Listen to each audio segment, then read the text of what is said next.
Tuesday night, Suns beat the Warriors 104-96 in Phoenix. Friday night, Warriors beat the Suns 118-96 in San Francisco. The thrilling two-game mini-series has come to an end until Christmas, and in this video I'll talk about what stood out, who played the best, and all the observations from the Warriors and Suns' two breathtaking games. So grab a snack because this video is going to be a long and fun one, so make sure to watch till the end and leave your thoughts in the comments only after you've liked the video. So with all that being said, let's talk about the Suns and Warriors. So to start off, I just want to say that if these two teams don't play in the Western Conference Finals, I'm not going to watch basketball anymore. Literally, both of these games were like a movie in the first three quarters. In the matchup on Tuesday night, the Suns outscored the Warriors 24-18 in the fourth quarter, a solid 6-point margin for the 8-point victory. Not to mention their defense on Curry the whole game, making him have his worst statistical game where he attempted at least 20 shots, was marvelous. He shot 20% from the field that game and missed a lot of shots that he usually makes, along with some uncanny turnovers. In that game, I gotta give huge props to Mikal Bridges for his excellent perimeter defense, as well as DeAndre Ayton for blocking a 25-foot three-pointer by Steph Curry. Ayton finished the game with 24 points and 11 rebounds, whereas Bridges only had 2 points, but taking everything into perspective, it was probably the best 2-point game in NBA history. Chris Paul was just marvelous offensively with 11 assists and 15 points. Cam Johnson was a key contributor off the bench with his 14 points, and Jay Crowder also had a solid game with his own 14-point night. So everyone on the Suns played solid at home, and what they got was the victory, which was very deserving. The only bad thing was that Devin Booker got injured in the second quarter and was ruled out, not just for that game, but for the next game as well.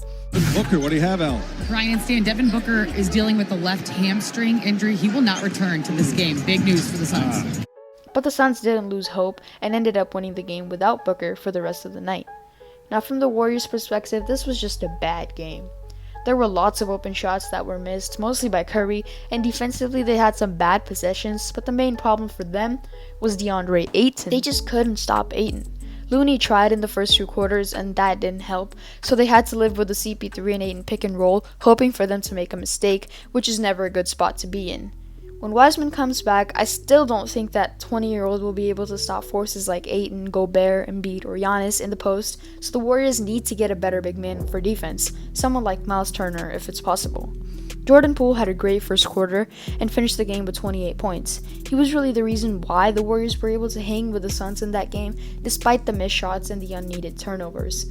Like we've already established, Curry had a really poor shooting night and wasn't much of a presence defensively too, like he's been this season. Wilt Chamberlain's grandchild, Otto Porter Jr., had 16 points in 30 minutes off the bench, so a solid night from him too. The thing that stood out to me the most from this game was how Draymond Green tried to win the game for the Warriors in the end instead of the typical Steph Curry. You can see Curry so frustrated at moments because his shots weren't falling, and the Suns just hounded him with so much that he didn't even want to move without the ball. In the last 5 minutes of the game, Draymond really was doing everything on the court, trying to hit floaters, trying to find an open Jordan Poole or Andrew Wiggins, but Curry was just standing near half court watching this happen. Either he knew that he won't be able to get a good look, so why bring his defender into the play, or he was just really tired from all the running in that game.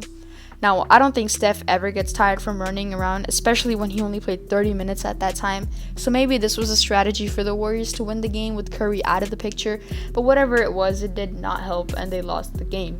The Suns clearly studied a lot of Warriors film and noticed that in the Warriors ball motion / passing schemes, very often a player catches a pass and has already mentally committed to making another pass, and it's very clear who he's going to pass it to. So over and over, Phoenix players were breaking to fill a passing lane before the passer even caught the ball.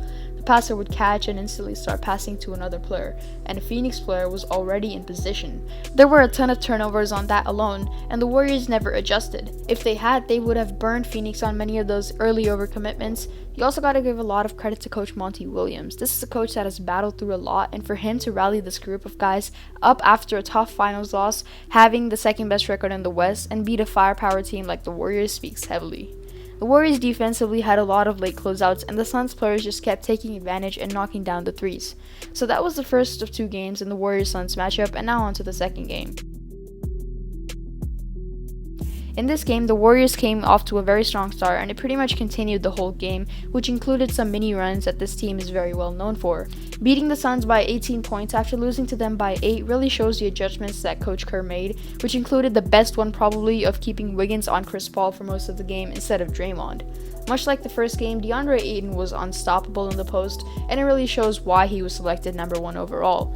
It was obvious that the Suns were missing some much-needed scoring from Devin Booker, and that load went to players like Cameron Payne or Cameron Johnson who weren't really ready for it.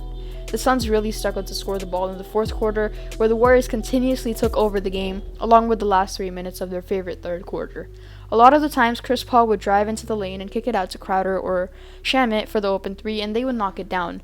But near the end of the game, the shots wouldn't fall, and that's maybe just fatigue. But if the Suns want to be a real contender in the West this season, they better work on that a lot, or they have no chance of keeping up with teams like the Jazz or Warriors, who both also are fast-paced teams but don't show much fatigue. For Golden State, Draymond had a great triple single of 9 points, 9 rebounds, and 9 assists, along with great defense as usual.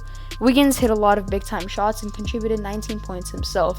Steph had his revenge game sort of, but it wasn't as good as we wanted it to be. But a revenge game is a revenge game, so we gotta give him credit for having a better game than previous one against the same opponent. Mikal Bridges injured his pinky at one point in the second quarter, so that must have been a huge relief for Steph, but the Curry stopper returned to the game after soon. The most exciting players to watch were Juan Toscano Anderson and Gary Payton II. We know how much of an irritating defender Gary Payton can be, even for a veteran like Chris Paul. Chris Paul. Tried to do it again. And Payton moved his hand out of the way.